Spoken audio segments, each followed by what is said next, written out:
بسم اللہ الرحمن الرحیم۔ پیارے ناظرین محترم، السلام علیکم۔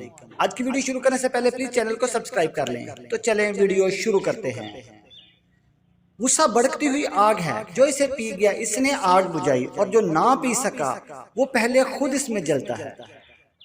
جو شخص اپنی قدر خود نہیں کرتا، کوئی دوسرا شخص اس کی قدر نہیں پہچانتا۔ جو آدمی مر جاتا ہے تو اس کی نماز پڑھنے کی جگہ اور آسمان کی جگہ جہاں سے اس کے اعمال چڑھا کرتے تھے اس پر روتے ہیں۔ حضرت علی رضی اللہ تعالیٰ عنہ نے فرمایا، ناہنجار لوگوں سے حاجت طلب کرنے سے حاجت کا پورا نہ ہونا بہتر ہے۔ جو انسان غصہ زیادہ کرتا ہے وہ پیار بھی اتنا ہی زیادہ کرتا ہے اور اتنا ہی دل صاف رکھتا ہے۔ بری عادت ایک زوراور دشمن ہے اور خواہش پرستی ہلاک کر دینے والا ساتھی۔ حضرت علی رضی اللہ تعالیٰ عنہ نے فرمایا، ذلت اٹھانے سے بہتر ہے کہ تکلیف اٹھا لو۔ سچائی میں اگرچہ خوف ہے لیکن نجات بھی ہے۔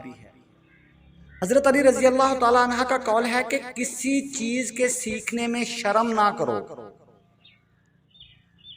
دنیا میں سب سے کم سچائی اور امانت ہے اور دنیا میں سب سے زیادہ جھوٹ اور خیانت ہے۔ حضرت علی رضی اللہ تعالیٰ عنہ نے فرمایا کہ بوڑھے کی رائے جوان کی طاقت اور زور سے اچھی ہے۔ حضرت علی رضی اللہ تعالیٰ عنہ نے فرمایا، صبر کرنے والوں کا مقدمہ اللہ تعالیٰ خود لڑتا ہے۔ حضرت علی رضی اللہ تعالیٰ عنہ نے فرمایا، اللہ تعالیٰ پہلے رستہ بنا دیتا ہے لیکن عطا صرف بہترین وقت پر کرتا ہے۔ اگر ہماری ویڈیو اچھی لگی ہو تو پلیز چینل کو سبسکرائب کر لیں۔ شکریہ۔